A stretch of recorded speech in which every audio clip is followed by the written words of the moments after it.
Саламатсыңарбы 11 класстын окуучулары. Бүгүн ошо геометрия предметинин параллелепипедтин бетин аянтына карата көнүгүүлөрдү иштейбиз. Параллелепипедтин бетин аянттарын табууга карата мындай мисал берилиптир. 3-маселеде бөлмөнүн өлчөмдөрү 4 метр экен туурасы, бийиктиги 3 метр экен, ал эми узундугу 5 метр болгон параллелепипедтин өлчөмдөрү берилиптир. Мындан биз полдун, шыптын жана бөлмөнүн дубалдарынын аянттарын табышыбыз керек болуп турат.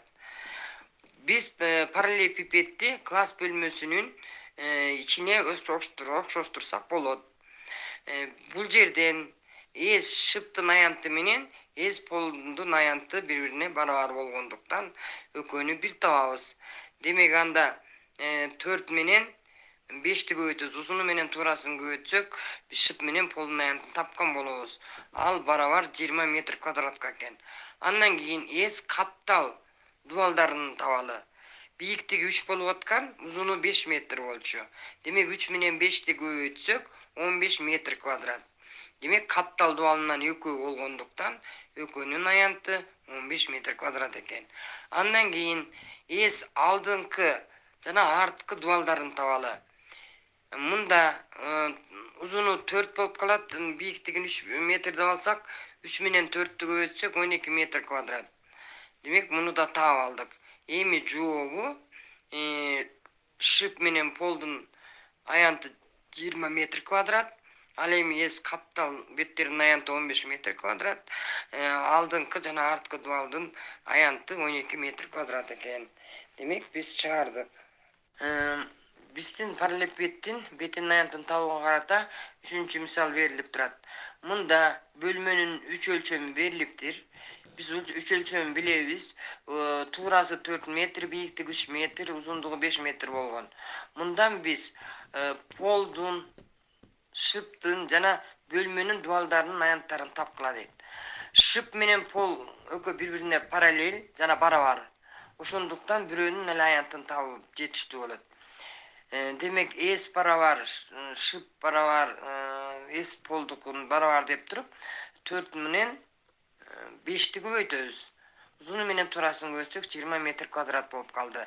Демек таап алдык. Экинчи каптал дубалдарынын аянтын табалы. Демек эки-экиден карама-каршылыктар параллель жана барабар болгондуктан бир эле бетинин аянтын табуу жетиштүү болот.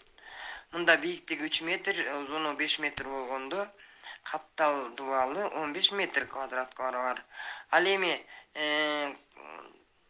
алдыңкы жана арткы дубалдары булар дагы бири-бирине параллель жана барабар болгондуктан бирөөнүн аянтын табабыз. Демек 3 менен 4-тү көбөйтүп койсок 12 метр квадрат. Эми жообун жасалы. Жообу боюнча эс пол менен шыптын аянты 20 метр квадрат. Эки капталынын ар биринин аянты 15 метр квадрат. Ал эми арткы менен алдыңкы экөө бири-бирине барабар. Алар 12 метр квадраттан экен. Демек жообун таптык балдар. Кийинки көнүгүүнү карайлы. Тик буручтуу параллелепипедтин 3 өлчөмүнүн катышы 1, 2 жана 3 катышына барабар дейт. Анын толук бетинин аянты 198 метр квадрат. Демек 3 өлчөмүн тапкыла дейт. Биз чыгаралы.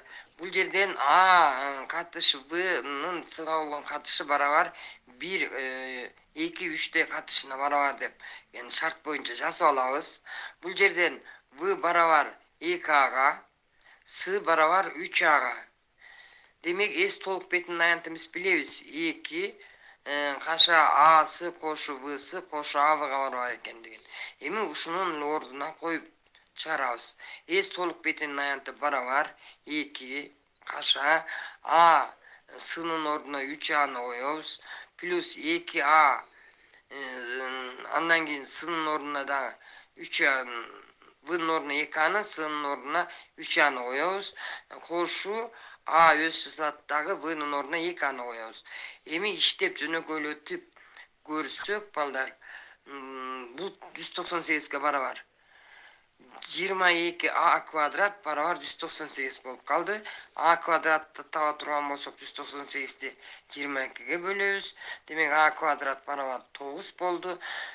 Бул жерден a-ны таба турган болсок a barabar 3-кө. Эми a-нын маанисин v barabar 2-нын ордуна коебуз. Анда 6 болот. С-нын ордуна алып барып койсок 3a barabar 3 көбөйтүү 3 barabar 9. Демек биз ар биринин өлчөмүн таптык. A 3 метр экен, V 6 метр, С 9 метрге барабар экен. Биз балдар параллелепипед жана параллелепипедтин беттеринин аянттары жана аларга көнүгүү иштөө боюнча сабактарыбызды өттүк. Эми ошол жыйынтыктоо сабагында айталы. Мына параллелепипед эмне экенин билдиңер. Параллелепипед деп A, V, S, D, A1, V1, S1, D1 параллелепипед. Бул параллелепипед эки түргө бөлүнөт экен. Жантык параллелепипед анан тик параллелепипед деп.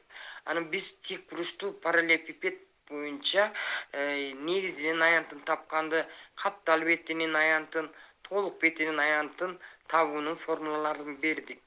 Андан тышкары тик буруштуу параллелепипеддин баардык кырлары жосу үч өлчөмү бири-бирине барабар болсо, ал куб деп аталат.